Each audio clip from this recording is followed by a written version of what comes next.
Sampai dengan babak ke-6 FIDE Grand Swiss 2025, pecatur India Nihal Sarin menjadi salah satu pecatur yang cukup konsisten dalam turnamen ini.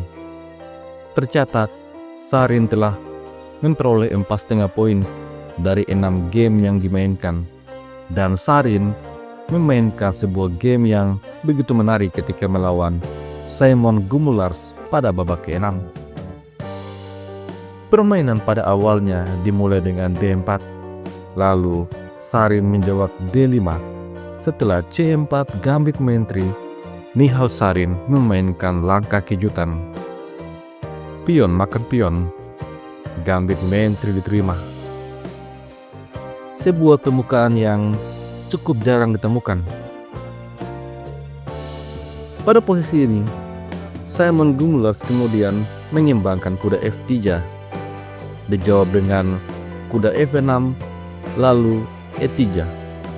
Gajah siap untuk makan pion. Nihal Sarin mendorong E6. Setelah gajah makan pion dan bersiap untuk rokade, Nihal Sarin mencoba untuk memberikan gangguan dengan C5. Apabila pion makan pion, maka menteri makan menteri, raja kemudian makan menteri, gajah makan pion. Sampai pada posisi ini, putih telah kehilangan haknya untuk rokade. Oleh karena itu, Simon Gumulars langsung rokade mengamankan rajanya. Lalu Nihal Sarin menukar pion. Kemudian pion makan pion. Akibat pertukaran ini, putih memiliki sebuah pion di petak senter yang terisolasi dan tidak dilindungi oleh pion lainnya. Permainan kemudian berlanjut dengan Nihal mengeluarkan gajah E7. Setelah kuda ke petak C3, Nihal Sarin rokade mengamankan rajanya.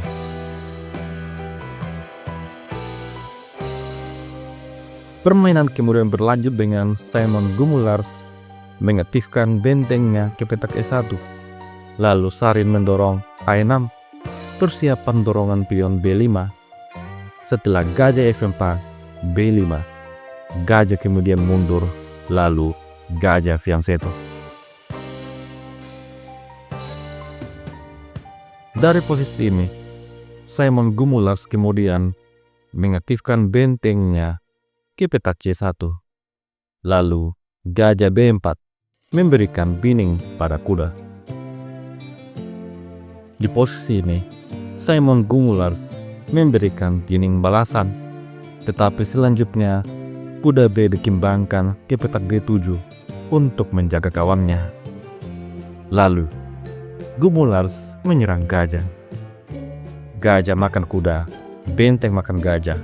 Setelah itu, Nihal Sarin menantang pertukaran benteng. Simon Gumulars rupanya tidak tertarik untuk menukar benteng. Di posisi ini, dia memilih untuk menempatkan bentengnya di petak E3.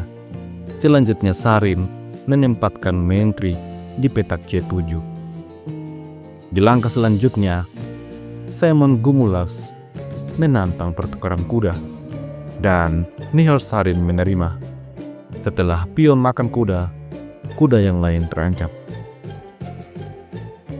Akan tetapi, di posisi ini, Nihal Sarin tidak menyelamatkan kudanya. Dia punya langkah menarik. Menteri C6 memberikan ancaman skakmat. Oleh karena itu, Simon Gumulars menutup ancaman skakmat dengan benteng F3. Namun selanjutnya, Nihal Sarin menyembangkan kudanya mengancam gajah. Gajah kemudian mundur ke petak H4. Sampai di posisi ini, Nihal Sarin menyadari bahwa kudanya bisa diserang oleh benteng sewaktu-waktu, dan dia akan menunggu hal itu. Oleh karena itu, Nihal Sarin membiarkan. Di posisi ini, dia mendorong H6, menunggu apa langkah Simon Gumulars selanjutnya. Dan yang terjadi seperti dugaannya. Benteng kemudian menyerang kuda. Akan tetapi, langkah ini ternyata merupakan sebuah blunder yang begitu fatal. Karena pada langkah selanjutnya, Nihal Sarin menyerang menteri. Selain menyerang menteri, langkah ini juga mengancam Skakmat.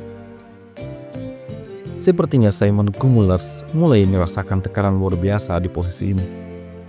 Dia kemudian mencoba untuk menantang pertukaran menteri dan masih memberikan ancaman pada kuda. Akan tetapi di posisi inilah Nihal Sarin memainkan sebuah langkah brilian yang membuat Simon Gumulars langsung menyerah.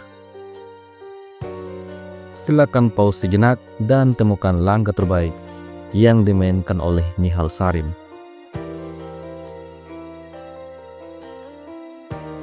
Apabila kalian berhasil menemukan langkah kuda ke petak E2, maka selamat. Inilah langkah yang membuat Simon Gumulars langsung menyerah pada langkah ke-22. Apabila di posisi ini benteng makan kuda, maka menteri C1 skak. Gajah harus menutup skak. Setelah menteri makan gajah, benteng harus menutup skak. Lalu menteri makan benteng. Ini adalah skakmat. Bagaimana jika di posisi ini menteri makan kuda? Maka menteri makan pion. Kembali skakmat. Kemungkinan terakhir adalah raja menghindar ke petak K1. Setelah itu, kuda makan benteng. Hitam menang 1 perwira. Apabila menteri makan kuda, maka menteri makan pion dan skakmat. Dan apabila menteri makan menteri, maka benteng makan menteri. Hitam menang 1 benteng. Bagaimanapun juga, tidak ada kesempatan bagi putih untuk menang pada posisi seperti ini, terutama di level Grandmaster.